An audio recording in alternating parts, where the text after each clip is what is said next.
पाहिजे. मातोश्रीनी भोगायचा मातोश्रीला अधिकार नाही, नाहीच आहे, आम्हाला नको आहे काही. पण सोसायचं किती? उद्धवजींचं ठीक आहे, पण आदित्यने फिरायला पाहिजे. अरे पण जेव्हा जेव्हा आमच्या कुटुंबावरती हल्ले झाले, कोणाचे असे शाब्दिक किंवा काही आरोप केल्यानंतर यापैकी या गदड्यांपैकी एक तरी छातीची ढाल करून आमच्या समोर उभा राहिला होता त्यांच्या वार झाल्याला. आज जी काही गद्दारी झालेली आहे, मी त्या वॉर्डातल्या तमाम मतदारांची आज जाहीर माफी मागतोय. कारण त्या सगळ्या मतदारांनी अगदी मोदींची लाट असताना त्यांच्या विरोधात माझ्यावरती, बाळासाहेबांवरती विश्वास ठेवून यांना निवडून दिलं होतं.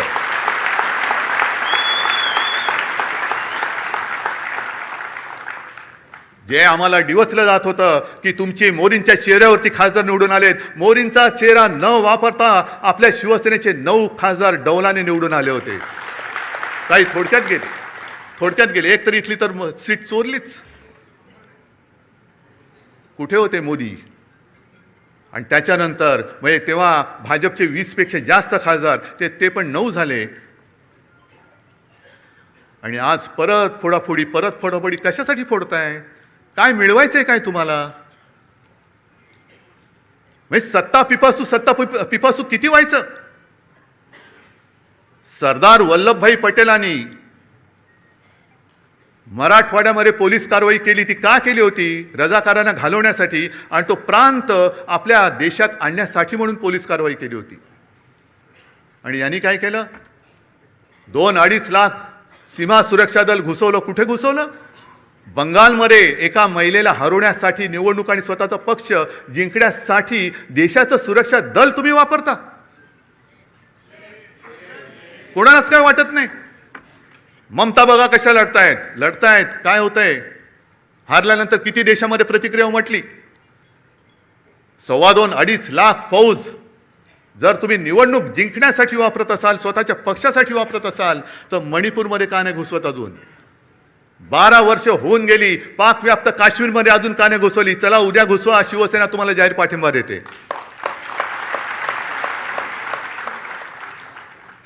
देशाचा हिताचा निर्णय घ्या ना तुम्ही. असं फोडून भामटेगिरी करण्यापेक्षा बोलवा ना आम्हाला. आम्ही तर पाकिस्तानी नाही होत ना.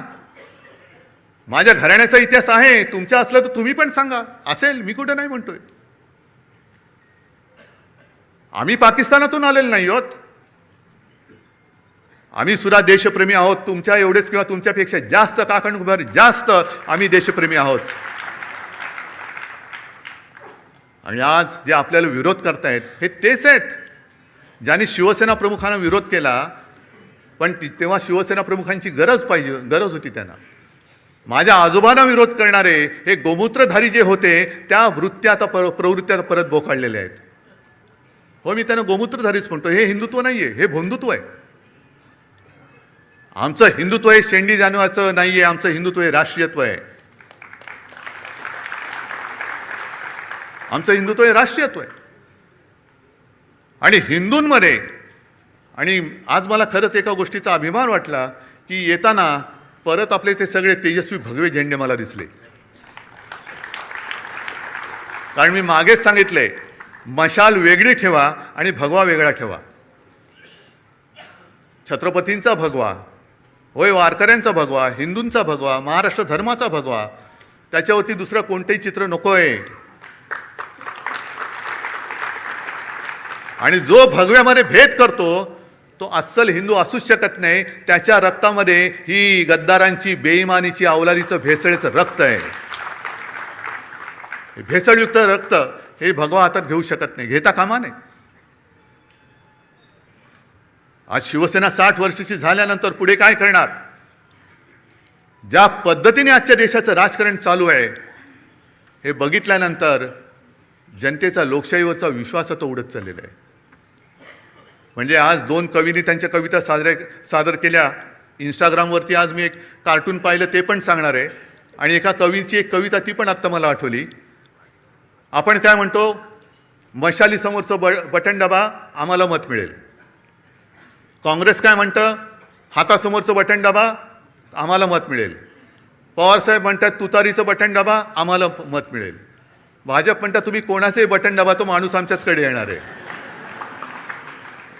मग निवडणुकीचा खर्च करता कशाला? आणि आता हे जे दिवस चाललेले आहेत ते बघितल्यानंतर डॉक्टर लोक आता प्रश्नचिन्हांकित झाले, तर आपण नेमकं करतो काय? कारण जे कार्टून मी म्हणत होतो ते सोशल मीडियावरती आज आले.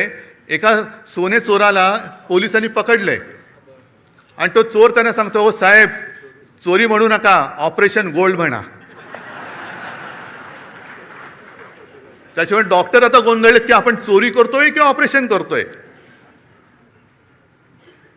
पण हे असं ऑपरेशन जर होत असेल तर तुम्हाला सगळ्यांना आणि आपल्या देशाला मिळून ऑपरेशन कमळ करावं लागेल. हा लोकशाहीचा धोका आहे. लोकशाहीला हा धोका आहे.